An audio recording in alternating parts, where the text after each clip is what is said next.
హిందువులు కానీ ఏమైనా ఇచ్చారనుకోని మేము తీసుకోకూడదు, కానీ మేము ఇస్తే మటుకు వాళ్ళు తీసుకోవాలి. ప్రసాదం ఏమి ఇచ్చినా సరే ఆకలికి పెడుతున్నా కూడా అది పూజ చేసింది, అది దేవుడు వాళ్ళ దేవుడికి పెట్టింది, మనం తినకూడదు. తింటే మనకి కడుపు నొప్పి వస్తుంది, బాగాలేకుండా వస్తుంది. ఒకవేళ ఆకలి తిన్నా కూడా ఒప్పుకోరు, మీరు తినకూడదు. మళ్ళీ దానికి పరిహారార్థ ప్రార్థన అనేది ఉంటుంది. దానికి ఒకవేళ తింటే మేము తినేసాం సార్ పొరపాటు, అదేం కాదమ్మా నేను పరిహారార్థ ప్రార్థన చేస్తాను, సరిపోతుంది, దేవుడిని కాపాడుతాం, అయిపోయాయి. దానికి ఎంతో కొంత సమయం ఇదిగో సార్ కానుకని సమర్పించుకోవాలి, అయిపోయాయి. హిందూ దేవుడు ప్రసాదం తింటే సుంకం కట్టాలి వాళ్ళకి ఖచ్చితంగా. అంటే వాళ్ళకి పరిహారార్థం కింద, మనకు అది సుంకం ఉంటుంది, వాళ్ళకి పరిహారం మనం చేసిన తప్పుకి మనం చెల్లించుకోవాలి.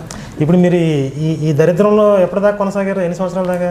2020 దాకా కొనసాగాను సార్. నేను దాదాపు 28 ఇయర్స్ దాకా నేను దాంట్లోనే ఉన్నాను. మా నాన్న అనుకునింది ఏంది, ఎందుకు యేసుప్రభుని నమ్మాడు? ఉద్యోగం రావాలి.